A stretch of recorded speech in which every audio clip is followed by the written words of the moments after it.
I want to talk about intersectionality and white privilege a bit. So I first said, well, we analyzed Marxism, we analyzed postmodernism. I suggested that postmodernism was a way for the Marxists to keep going under a new guise. I suggested that Marxism was fundamentally based on hatred rather than sympathy and empathy. I suggested that the corpses were the evidence for that.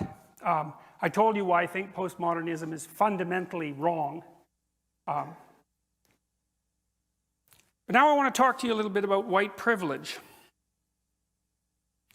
So the first thing that and I haven't got this quite figured out yet, I can't quite figure out why the postmodernists have made the canonical distinctions they've made. Race, ethnicity, sexual proclivity, sexual gender identity, let's say. Those are 4 dimensions along which people vary.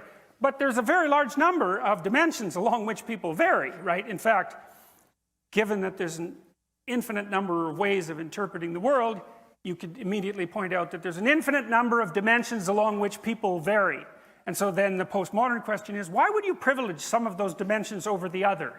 And I would say, well, because it sustains your bloody Marxist interpretation, that's why. But you're not going to say that because it marginalizes, right? You've marginalized that so you can ignore it. So that's one of the fun things about postmodernism. You can I have a very vulgar image in my mind, but but I won't share that with you, but you can infer it. Here's some ways people differ. Intelligence, temperament, geography, historical time. You live now and not 100 years ago. Attractiveness, that's a big one. That's a big one. Would you imagine you could, we won't go there either. Youth, it's advantageous to be young. You've got potential. It's advantageous to be old. You've got wealth. Health, that's a good one. Sex. Women have advantages. Men have advantages. Maybe one has more than the other. It's not self-evident. Women live about 8 years longer. They're multi-orgasmic.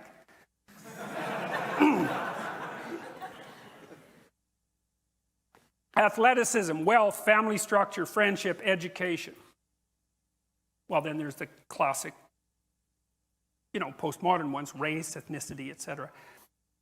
Why not those other dimensions of variation? There's no evidence that they're less important. In fact, there's quite a bit of evidence that they're more important.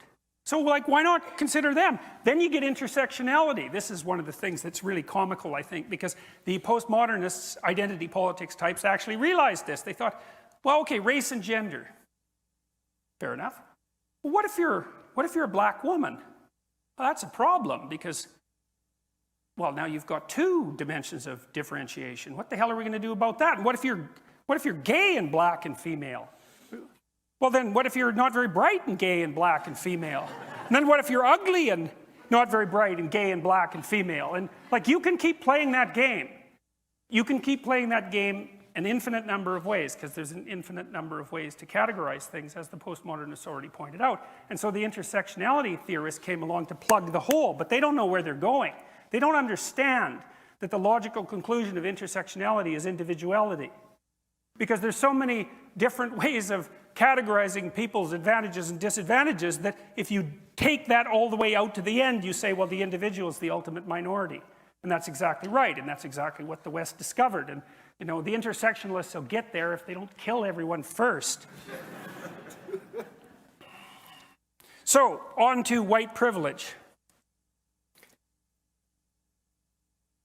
So it's really interesting to find out where these ideas come from, because usually the scholarship is so awful, you just cannot possibly believe it. It's just absolutely, it wouldn't, at the University of Toronto in the psychology department, the original paper on white privilege wouldn't have received a passing grade for the hypothesis part of an undergraduate honors thesis. We're not even close. There's no methodology at all. The person who wrote it, it was called White Privilege and Male Privilege. A personal account of coming to see correspondences through work in women's studies. Well, first of all, personal account, it's like, sorry, no.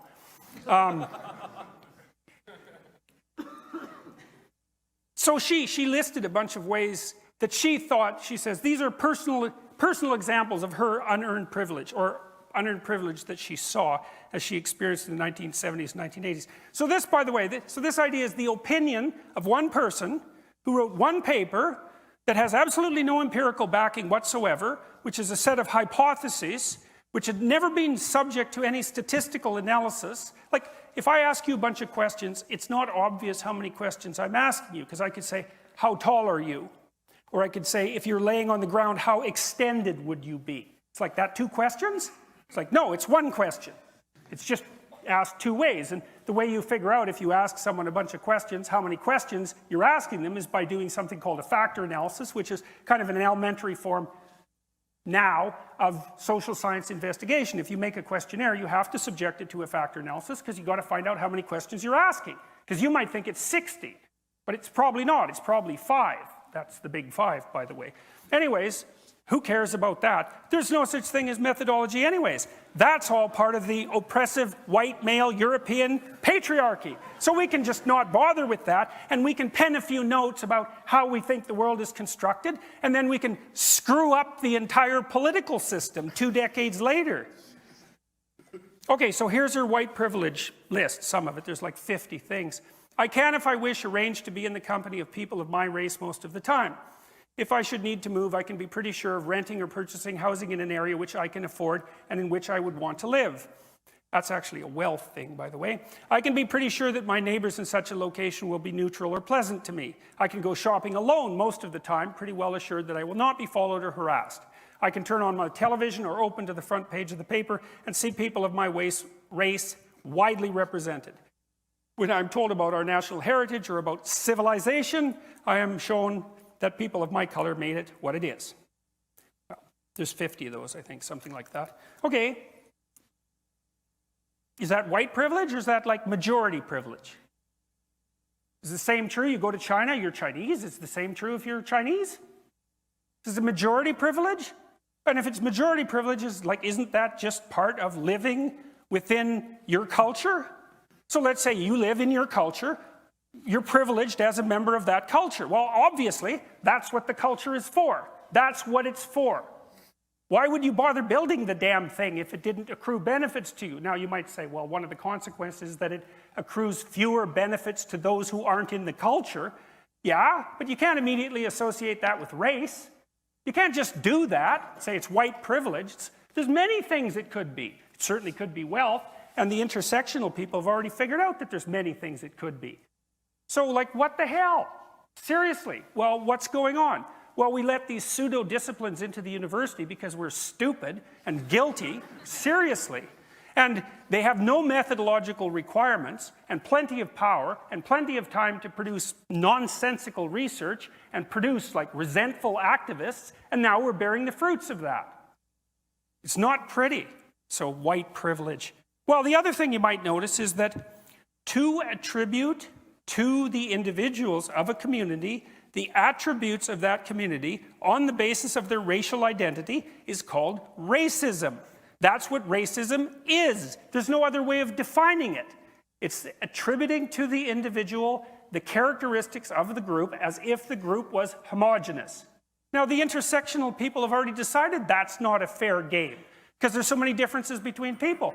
But the postmodernists don't care about logical coherence, because they regard logical coherence, here it comes again, as a creation of the white European male patriarchal structure that's designed to oppress the oppressed. And that's technically the case. So logical incoherence, it doesn't matter. And you could say, well, if you act out your logically incoherent ideas in the world, you're going to run face first into a brick wall. And the postmodern answer to that is, there's actually no real world. It's all interpretation.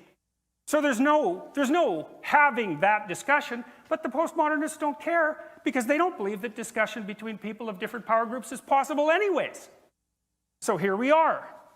Well, so I made a case tonight. I'll go over it. What's the case? The postmodernists are wrong. They're philosophically naive.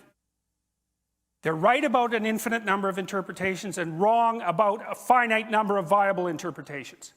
And that's death that's the end of postmodernist theory. And that's not the only way in which they're wrong. They're wrong in a bunch of other ways, but they're more subsidiary. The Marxists, they're not just wrong, they're wrong and murderous, or wrong, murderous, and genocidal, unless you think murderous and genocidal doesn't mean wrong. And you can think that. There's lots of would-be revolutionaries who would be happy to have blood running in the street if they had their chance for revenge and the opportunity to move up the hierarchy of tyranny. So you don't have to think that murder and genocide is wrong, especially if the right people are murdered and genocided, right? That's actually part of the whole equation. But if you're willing to think that murder and genocide on a mass scale across many cultures over many decades is wrong, then Marxism is wrong. And the postmodernists don't get to just come along and adopt Marxism as a matter of sleight of hand because their Marxist theory didn't work out and they figured out a rationalization. They don't get to get away with that because it's too dangerous. It's too dangerous to the rest of us. And we don't, and it isn't necessary for us who are trying with the small part of our hearts that might be oriented towards the good to allow people who are manipulating us with historical ignorance and philosophical sleight of hand to render us so goddamn guilty about what our ancestors may or may not have done, so that we allow our shame and our guilt to be used as tools to manipulate us into accepting a future that we do not want to have. And that's that.